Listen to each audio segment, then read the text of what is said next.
नमस्कार। साहित्य मंथन में आप सभी का स्वागत है।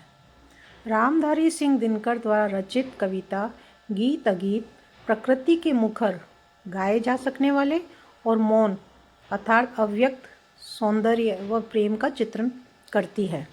यह कविता नदी, शुक, शुकी और प्रेमी प्रेमिका के माध्यम से ये बताती है कि अभिव्यक्ति का गीत और मूक अर्थात मौन अनुभूति का अगीत दोनों ही अपने आप में अद्वितीय और सुंदर है।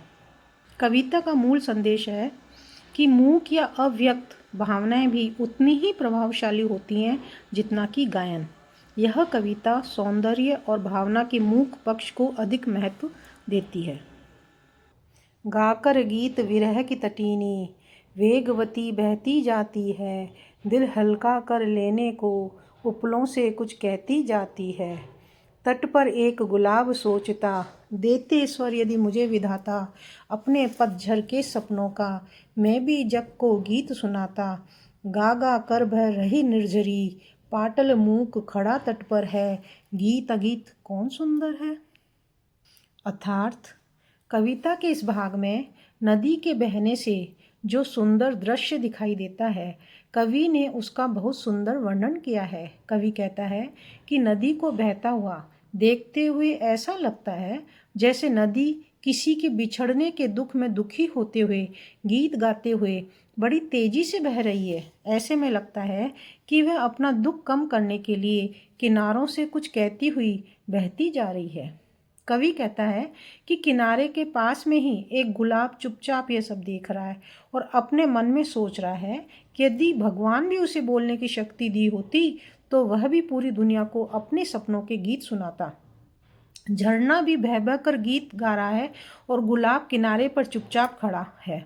कवि यह देखकर सोच रहा है कि मेरे द्वारा गाया हुआ गीत सुंदर है या प्रकृति के द्वारा न गा सकने वाला अगीत सुंदर है।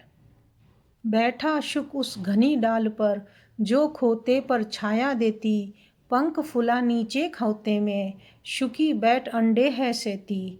गाता शुक जब किरण बसंती, छूती अंग पर्ण से छनकर, किंतु शुकी के गीत पढ़कर रह जाते सने में सनकर।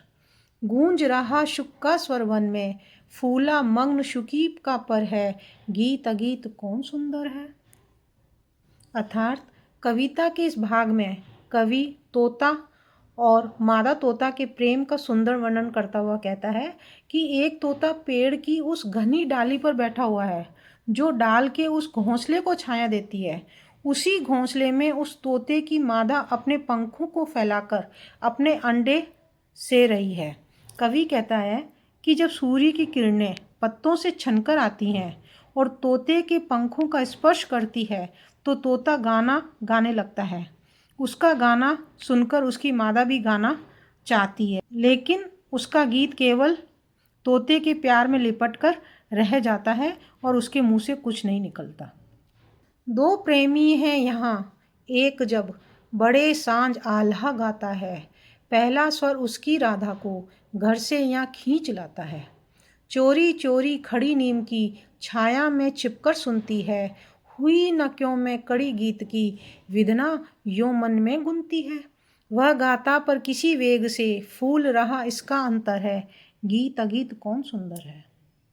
कविता के इस भाग में कवि दो प्रेमियों का वर्णन करता हुआ कहता है कि वन में दो प्रेमी रहते हैं। दोनों प्रेमियों में से जब एक प्रेमी शाम के समय कोई लोकगीत गाता है तो उसकी प्रेमिका उस गाने को सुनने के लिए अपने घर से वन की ओर खिंची चली आती है।